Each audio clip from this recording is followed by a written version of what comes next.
जिस ग्रह की दशा है वो किन किन योगों में, शुभ या अशुभ योगों में भाग ले रहा है, सृजना कर रहा है उन योगों की, उनके बारे में पहले अच्छे से जानिए। गुरु यहाँ किसको देख रहा है? द्वितीय भाव को, चतुर्थ भाव को और छठे भाव को। छठे भाव का ये खुद स्वामी है, तो इन सबके शुभ परिणाम आएंगे।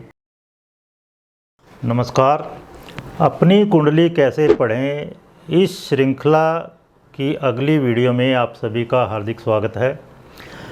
इस वीडियो में हम योगों पर बात करेंगे, ज्योतिषीय योग। ज्योतिष जब आप पढ़ते हैं तो ग्रह योग बहुत डिटेल में पढ़ते हैं, पढ़ने चाहिए, लेकिन अब उसको ज़्यादा लगाते नहीं हैं लोग। बाद में अकेले फल दीपिका में 4 अध्याय दिए हुए हैं योगों पर, 6, 7वां, 18वां और 27वां अध्याय, और उसमें सैकड़ों योग हैं। बस लोग उसको पढ़ के फिर एक तरफ रख देते हैं या उसको डिट्टो 100% अप्लाई करने की कोशिश करते हैं कि जो उसमें लिखा हुआ है बहुत अच्छा या बहुत बुरा, वो एज इट इज़ फल देगा।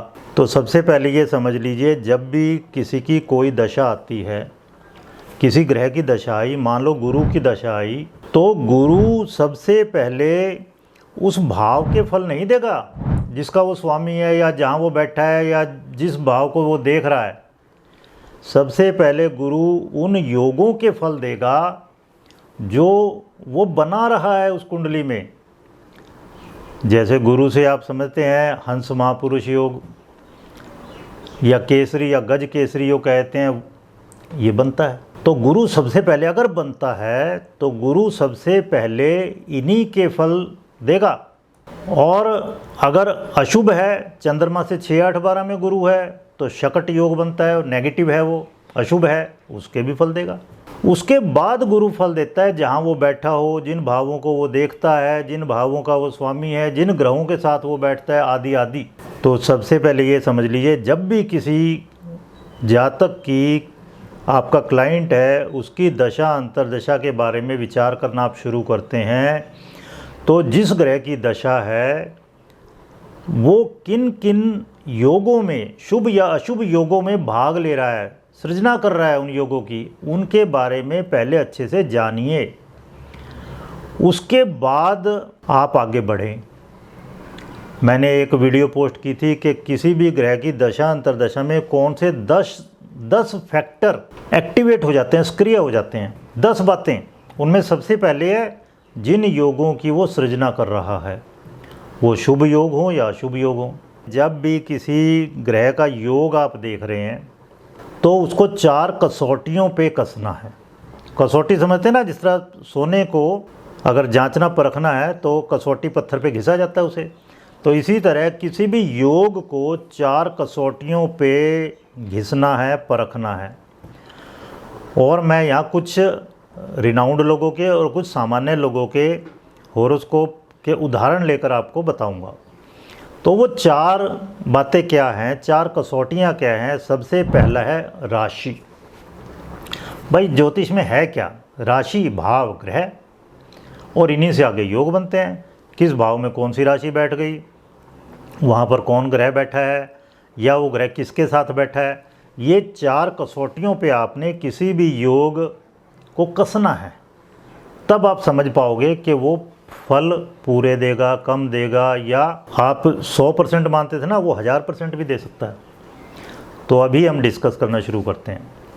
देखिए, जिस तरह अब मैं योग ज़्यादा डिटेल में नहीं बताने वाला हूँ आपको। योग के बारे में मैंने बताया फल दीपिका पुस्तक है, और हर एक पुस्तक जो भी ज्योतिष की लिखी जाती है उसमें योग दिए होते हैं, वो आप वहाँ से पढ़ सकते हैं। तो यहाँ माधुरी दीक्षित जो कि रिनाउंड बॉलीवुड एक्ट्रेस है, उनका होरोस्कोप ले रहे हैं। यहाँ हम 10वें भाव पे नज़र डालिए आप।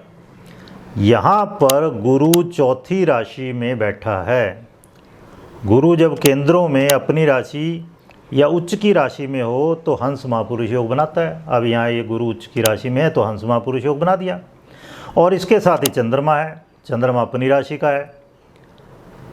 तो आप देखो, गुरु चंद्रमा जब एक दूसरे से केंद्र में हो तो केसरी या गज केसरी योग बनता है, जो कि बहुत शुभ माना गया है। अब आप देखो, 2 योग बन गए, बहुत ही शुभ। अब अगर 10वें भाव में कोई शुभ ग्रह अनएफ्लिक्टेड बैठा हो, मतलब उस पर कोई अशुभ प्रभाव ना हो, तो उसको कहते हैं अमला योग। ऐसे व्यक्ति के कर्म पे उंगली नहीं उठती इजीली। तो यहाँ एक के बाद एक बहुत ही शुभ 3 योग बन गए और इस पे कोई अशुभ प्रभाव नहीं है, ना इसको मंगल देख रहा है ना शनि देख रहा है। तो आप समझ लीजिए, जब भी एक योग के बाद दूसरा बन रहा है, 2 शुभ योग बन रहे हैं तो उसका 10 गुना प्रभाव बढ़ जाएगा। 3 शुभ योग बन रहे हैं 100 गुना प्रभाव बढ़ जाएगा, ऐसे कह सकते हो आप। अब यहाँ पे जिस तरह सबसे पहले चलिए राशि लगाते हैं। राशि चौथी है, चौथी राशि में गुरु उच्च का हो गया, चंद्रमा अपनी राशि में है। फिर भाव, भाव सबसे सशक्त शुभ दशम भाव है, ये कर्म भाव। गुरु यहाँ 50% दिग्बल होता है गुरु में। गुरु अगर लगन में बैठा होता तो वहाँ 100% दिग्बल होता गुरु में। चंद्रमा यहाँ दिग्बलहीन है, चंद्रमा दिग्बली होता है चौथे भाव में, यहाँ दिग्बलहीन है चंद्रमा। इस तरह से आपने लगा लेना है। राशि हमने डिस्कस कर ली, दोनों की बहुत बढ़िया राशि है। भाव हमने डिस्कस किया कि भाव गुरु के लिए बेस्ट होता लग्न और चंद्रमा के लिए बेस्ट होता चौथा। उसके बाद ग्रह, ग्रह की बात मैंने पहले कर ली कि ग्रह यहाँ पर चंद्रमा अपनी राशि में है, गुरु उच्च की राशि में है और कोई एफ्लिक्शन नहीं है। और फिर इसके बाद हमने बात की योगों की। यहाँ पर एक के बाद एक 3 तो ऐसे योग बन रहे हैं जो जनरली सभी जानते हैं। तो इसका प्रभाव जब गुरु में चंद्रमा की दशा होगी या चंद्रमा में गुरु की दशा होगी तो सबसे ज़्यादा शुभ फल मिलेंगे। दशम भाव से रिलेटेड खासकर गुरु जिन बातों का कारक है, चंद्रमा जिन बातों का कारक है, और गुरु यहाँ किसको देख रहा है, द्वितीय भाव को, चतुर्थ भाव को और छठे भाव को। छठे भाव का ये खुद स्वामी है, तो इन सब के शुभ परिणाम आएंगे। चंद्रमा या चतुर्थ भाव को देख रहा है, उसके शुभ परिणाम आएंगे। चलिए एक और कुंडली लेते हैं। ये एक व्यक्ति की कुंडली है, चौथी राशि लगन में है, लग्नेश व चंद्रमा, वो चला गया दशम भाव में, मंगल की राशि में, एरीज मेष राशि में। और मंगल दशमेश जो कि पंचमेश भी है, मतलब यहाँ मंगल योग कारक है, वो आ गए लग्न में। अब एक हिसाब से ये बहुत बढ़िया परिवर्तन योग है। लग्नेश और दशमेश का परिवर्तन बहुत ही शुभ है। लेकिन अब इसको हम अपनी 4 कसौटियों पे कसेंगे। पहले देखिए राशि, लग्नेश चंद्रमा किस राशि में गया, पहली राशि में, मंगल की राशि में। ये कोई बहुत अच्छी राशि नहीं है चंद्रमा की। और मंगल चंद्रमा की राशि में चौथी राशि में आ गया, वहाँ क्या हुआ, वो नीच का हो गया। तो राशि वाइज हमने देखा कि ये एक्सचेंज बहुत स्ट्रॉन्ग नहीं है, कोई बहुत शुभ नहीं है। अब आ जाइए भाव। भाव के हिसाब से पहला और 10वां भाव है, तो बहुत बढ़िया। लेकिन अब मंगल अगर दशम में होता तो पूरी तरह से दिग्बली होता। अब ये 50% दिग्बल है इसके पास केवल। और चंद्रमा तो यहाँ दिग्बलहीन हो गया। चंद्रमा चौथे भाव में पूर्णतः दिग्बली होता, यहाँ 0 दिग्बल है। ठीक है, ये हो गया भाव वाइज। अब आइए प्लेनेट वाइज। ग्रह, ग्रह का मैंने बताया आपको कि यहाँ चंद्रमा अकेला बैठा है, राहु केतु को काउंट नहीं करते हम। केंद्रुम योग में हो गया। केंद्रुम योग बहुत ही अशुभ योग है चंद्रमा के लिए। और राहु 11वें भाव में बैठ के, एकादश में बैठ के, राहु उल्टा चलता है, चंद्रमा की ओर आ रहा है ये, तो चंद्रमा पर दुष्प्रभाव आ रहा है राहु का उल्टा, और इसको शनि देख रहा है। तो चंद्रमा यहाँ पीड़ित है और मंगल खुद वहाँ पर नीच का हो गया, तो इस तरह से पीड़ित है। अब आइए चौथा फैक्टर योग लगाते हैं जिसमें। अब देखिए चंद्रमा और मंगल कोई और एडिशनल योग बना रहे हैं क्या? चंद्र मंगल योग बन गया एक हिसाब से। ये लिटरली नहीं है, लेकिन चंद्र मंगल क्योंकि एक्सचेंज कर गए तो चंद्र मंगल योग हो जाता है।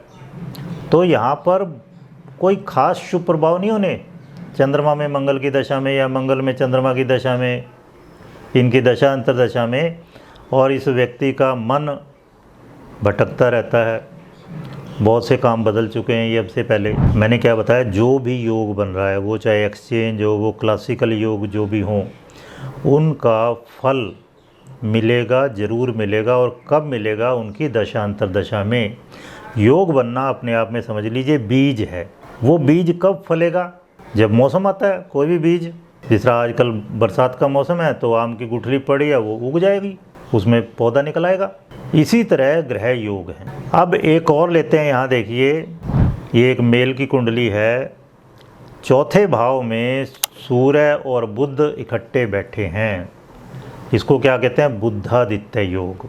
और ये जनरली इजीली बनता है, क्योंकि बुध या तो सूर्य के साथ ही होगा, या सूर्य से पिछले भाव में होगा, या सूर्य से अगले भाव में होगा। बुध सूर्य से 28 अंश से ज़्यादा इधर उधर जा ही नहीं सकता, तो इसको बुधादित्य योग कहते हैं। बुध आदित्य, आदित्य यानी सूर्य।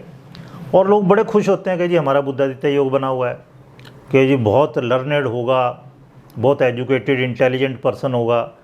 लेकिन फिर से वही बात मैं आपको कह रहा हूँ, 4 कसौटियों पे इसको कसिए। 4 कसौटियाँ क्या है? पहली तो है राशि, ठीक है। अब राशि के हिसाब से देखो, सूर्य बुध की राशि में बैठा है, यहाँ तीसरी राशि में, ठीक है। तो सूर्य बुध को सम मानता है, सम, ना मित्र मानता ना शत्रु। और बुध यहाँ अपनी ही राशि में बैठा है, तो उस हिसाब से तो बहुत बढ़िया है। बुध तो सूर्य को मित्र मानता है, ठीक है। तो यहाँ पर बुध अपनी राशि में बैठा है, सूर्य सम की राशि में बैठा है। इस तरह से देख लेना है। तो राशि वाइज आपने देख लिया, ठीक ठाक है। फिर आइए भाव। तो ये कौन सा भाव है? चौथा भाव। अब बुधादित्य योग क्योंकि लर्निंग का है, इंटेलिजेंस का है, पढ़ने लिखने का है, तो पढ़ने लिखने के भाव में हो तो बहुत बढ़िया। अब आपको पता है भाई, चौथा भाव जनरली मन और 5वां चित्त, इस तरह से लेते हैं हम। 5वां हायर एजुकेशन है, चौथा स्कूल एजुकेशन भी ले लेते हैं कई बार। तो यहाँ बुध मन के भाव में बैठा है, तो ठीक ठाक है, बढ़िया है।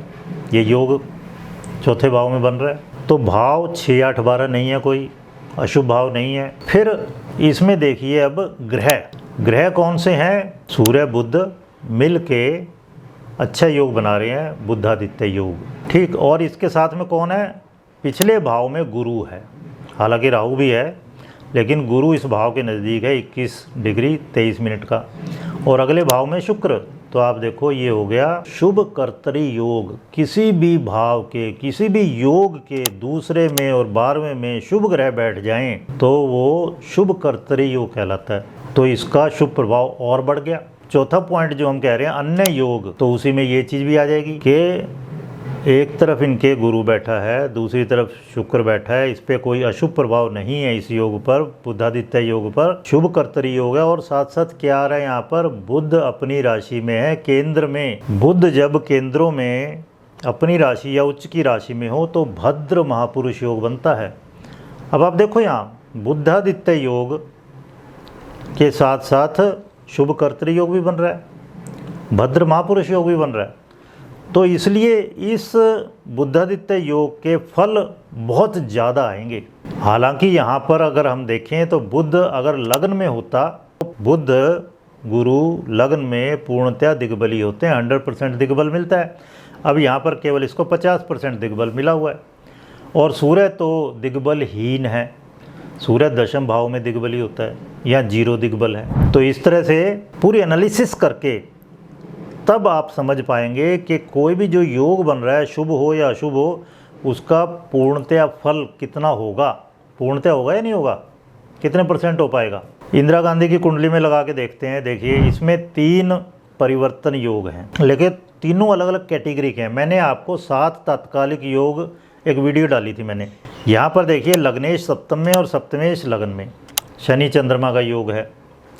लेकिन अब शनि चंद्रमा के घर में बैठा है और चंद्रमा को पीड़ित भी कर रहा है। और चंद्रमा 10वीं राशि यानी शनि की राशि में बैठा है, तो चंद्रमा बहुत ज़्यादा पीड़ित है। और वो पीड़ा, उनके मन की पीड़ा सभी को भुगतनी पड़ी इमरजेंसी के रूप में। फिर आइए दूसरे और 5वें का। दूसरे का स्वामी सूर्य पंचम में है और बुध के साथ है, बुधादित्य योग बना दिया। और पंचम का स्वामी दूसरे में, और ये केवल मंगल दूसरे में बैठ के चौथी दृष्टि से सूर्य को देख रहा है। मतलब यहाँ पहले योग में क्या बताया मैंने, दोनों एक दूसरे को देख रहे हैं, एक्सचेंज भी हो गया। इस मामले में एक्सचेंज तो हुआ, लेकिन एक ही केवल मंगल चौथी दृष्टि से सूर्य को देख पा रहा है और सूर्य के साथ बुध बैठा और गुरु की दृष्टि है, इस हिसाब से बढ़िया हो जाता है। और ये दूसरे और पाँचवें भाव का भी है, तो धन योग बनता है, बहुत बहुत बली धन योग बनता है यहाँ पर। लेकिन अब आप देखो, बुध यहाँ 8वीं राशि में बैठ के प्रसन्न नहीं है। बुध मंगल को कोई अच्छा सा नहीं ट्रीट करता। बुध मंगल की राशि में, 8वीं राशि में खासकर, बहुत अच्छा सा रिजल्ट नहीं देता। ठीक है, अब आइए तीसरा इसमें देखें। अगर गुरु जो कि 11वें भाव में बैठा है, यहाँ का स्वामी शुक्र वो चला गया छठे में, और छठे का स्वामी गुरु वो आ गया 11वें में। षडाष्टक योग है किस्म से ये। 11वें का स्वामी अपने से अष्टम में यानी छठे में, और छठे का स्वामी अपने से छठे में यानी 11वें में। और गुरु और शुक्र तो वैसे इनकी बहुत अच्छी मैत्री है नहीं। तो इस तरह से हमने इसमें राशियां भी कंसिडर करनी है, भाव भी कंसिडर करने हैं, ग्रह जो पार्टिसिपेट कर रहे हैं वो कंसिडर करने हैं, और साथ साथ दूसरे कोई योग बन रहे हैं क्या वो भी कंसिडर करने हैं। तब कहीं जाके आप अच्छे से बता पाओगे कि इसके कितने % शुभ या अशुभ फल मिलेंगे। अगर आप ज्योतिष, वास्तु आदि विद्याओं को सीखना चाहते हैं, इनके बारे में और ज़्यादा जानकारी चाहते हैं, तो आप हमसे जुड़ सकते हैं। इसके लिए हम एक व्हाट्सएप ग्रुप बना रहे हैं जिसका लिंक डिस्क्रिप्शन में दिया हुआ है। इसके अलावा भी बहुत सी हम विद्याएं, जिस तरह tarot card reading, gemology, handwriting analysis, इन पर टाइम टू टाइम कोर्स करते रहते हैं। तो आप हमें हमारे व्हाट्सएप नंबर पर भी कांटेक्ट कर सकते हैं। धन्यवाद।